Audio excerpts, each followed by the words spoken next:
From the very first frame, the RIPI establishes its central thesis. This is a world not of sleek futurism.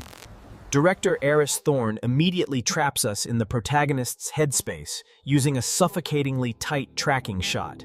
When Kyle enters his sanctuary, the sound design performs a violent cut, stripping away the world to reveal a deafening silence. The RIP device isn't magic, it's a tool. The production design emphasizes weight, wear, and the tactile nature of memory retrieval. As we dive into the past, the aspect ratio collapses into 4:3. We are literally boxed into a memory that cannot be changed. But the trauma refuses to stay contained. Thorne uses color grading to let the memory bleed into the present. Antagonist Vance is introduced through pure noir visual language, defined less by who he is, and more by the shadows that hide him. Contrast the stillness of the dead with the chaos of the living. The precinct scenes use handheld shaking to induce subconscious anxiety. The set design tells the story here. A pristine, white, minimalist void violated by the ugly, organic mess of a crime. Kyle is not a hero, he is a watcher. The recurring motif of the eye implicates him and us as consumers of tragedy.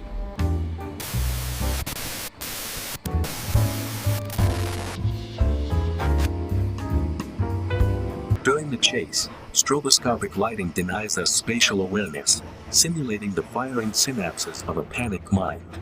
Even when Kyle is with his only ally, the composition keeps them worlds apart, utilizing window frames as physical barriers.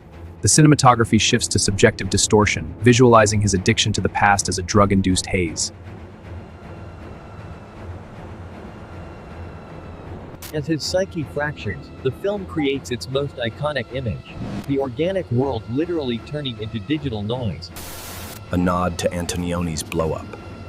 The camera forces us to scrutinize the analog evidence, finding truth in the grain.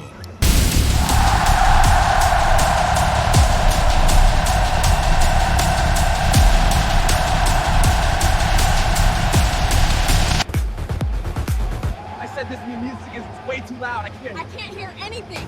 What? I can't understand what you're saying. By obscuring the violence behind plastic, the director turns a brutal fight into a piece of shadow theater. A terrifyingly subtle VFX shot creates a sense of dissociation. Kale is literally slipping out of sync with time. The architecture speaks volumes. The Mnemosyne Tower doesn't just sit in the city, it impales it, dominating the skyline. Inside, the lighting changes from the gritty sodium vapor of the streets to a blinding, sterile white. The heist sequence uses cross-cutting to build tension, synchronizing digital progress bars with real-world danger. Inside the corrupted sector, physics break down. It's a visual representation of a dying mind.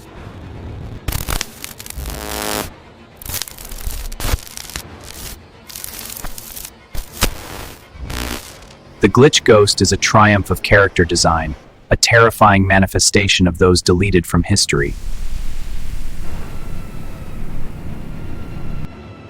Mr. Kale, you're awake. Try not to move. The restraints are necessary for your safety right now. The interrogation abandons flashy camera moves for a 100mm lens, capturing every bead of sweat and micro-expression. When the escape happens, the shattering glass is real. You can feel the weight and danger of the physical world returning.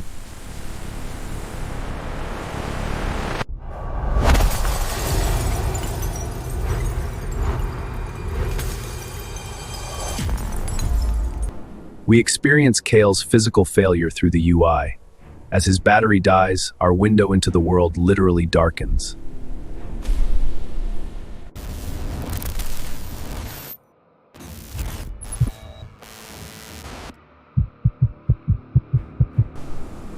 The rooftop confrontation acknowledges Blade Runner, but subverts it. There is no monologue, only the brutal silence of the rain.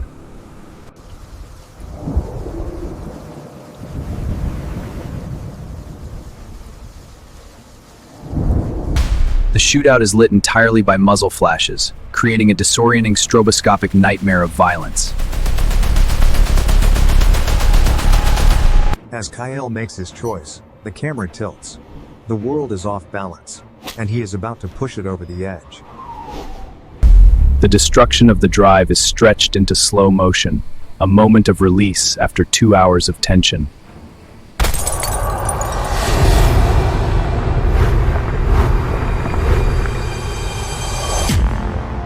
We don't see the villain die, we see KL's reaction. The film prioritizes the human cost over the spectacle of death. For the first time, the color palette shifts. The oppressive cyan and neon give way to the warm gold of a real sunrise. Kyle rejoins the world. The use of deep focus here connects him to the crowd, signaling the end of his isolation. The final prop interaction is decisive. The technology that defined him is discarded like common trash. We can't keep doing this. I know. It's just Hard. It is. The lingering final look asks the audience, in a world of watchers, are we the ultimate voyeurs?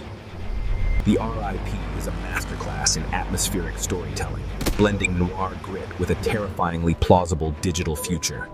A haunting, visually spectacular trip into the memory banks.